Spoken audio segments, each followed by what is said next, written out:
Pasok na lang po. Ay, Ate Ditas. Pasok po.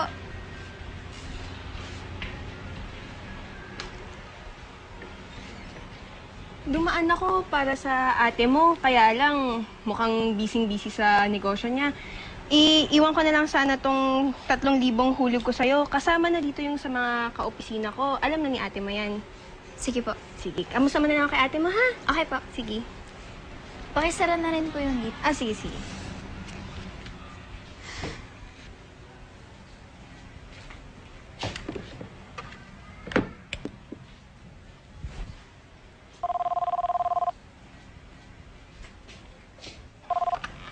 Hello? Oh, Bel, napatawag ka. Girl, ano, nabili mo na ba yung bracelet mo? Ha? Don't tell me, hindi pa. Oo, talaga bang mahal ka ng boyfriend mo? Oo naman. Ikaw naman, super love kaya ako nun. Ang totoo kasi, binigay niya sa akin yung pera. Tapos, tayo na lang ang bibili. Oh, sige. Bye.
tayo. Dito tayo.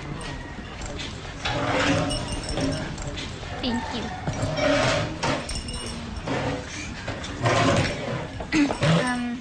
Order na tayo? Salad. Isang salad, 2 pasta, tsaka 2 iced tea. Tama?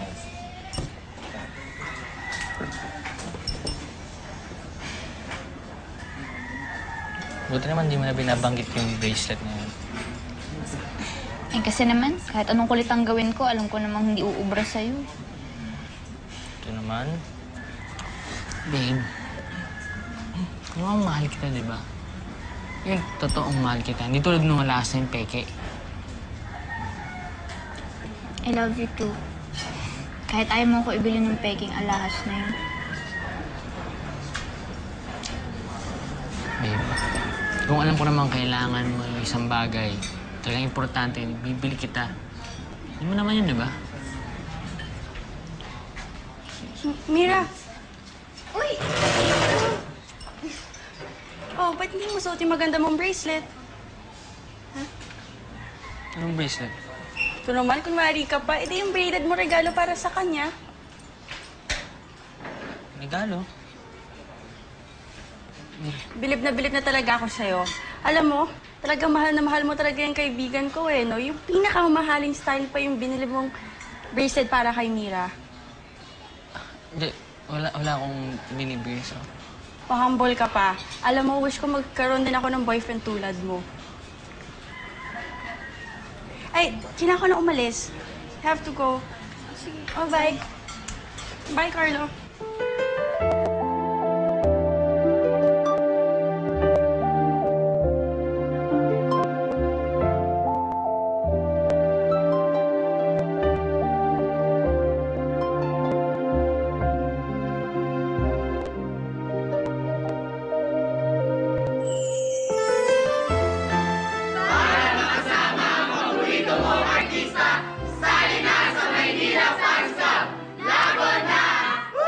Sa'yo'y hindi mawawalay.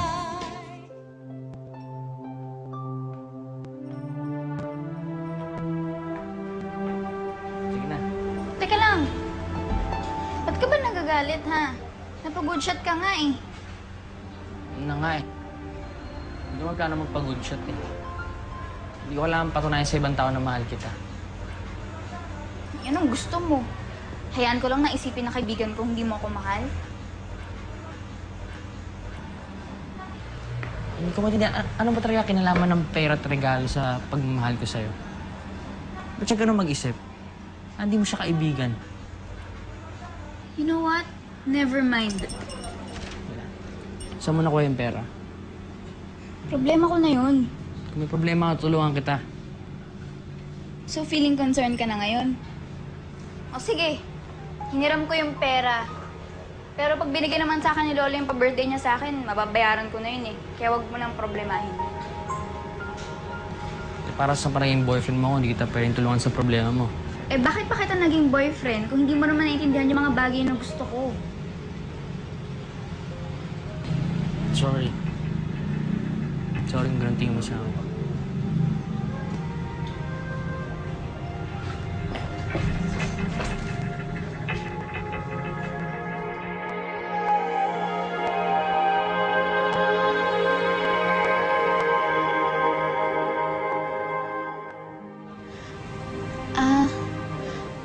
Ganun po ba? O sige po. Alam ko naman pong recession dyan ngayon, di ba?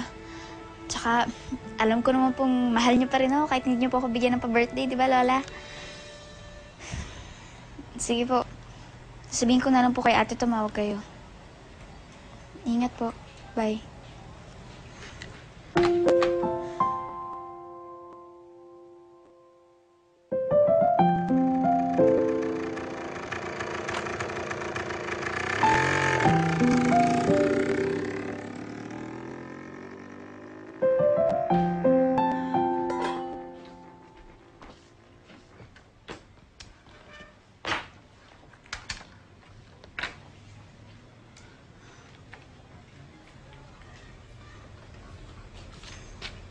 Ate, okay ka lang ba? Hindi nga eh. Galing kasi ako kay nila Ditas eh. Alam mo, feeling ko pinagtataguan niya ako. Ha? Si Ditas kasi, yung mga binili niya, kapag naniningil na ako sa kanya, lagi siyang wala sa bahay nila. Ay, nasistress na ako.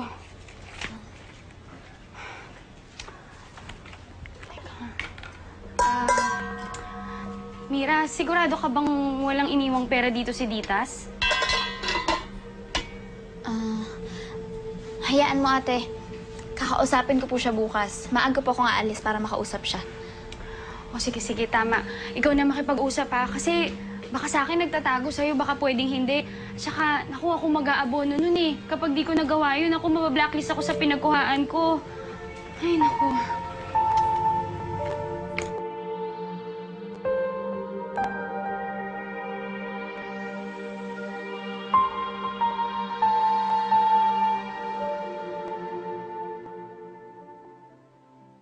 Teka, let me get this straight. Gusto mo din umutang ng pera sa akin? Emergency lang talaga, Bel eh. Mira naman.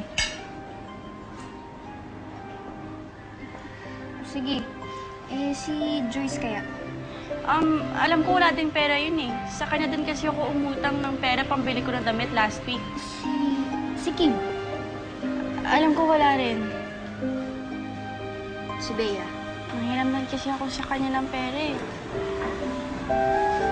Eh, si Christopher, si Derek, si Joshua.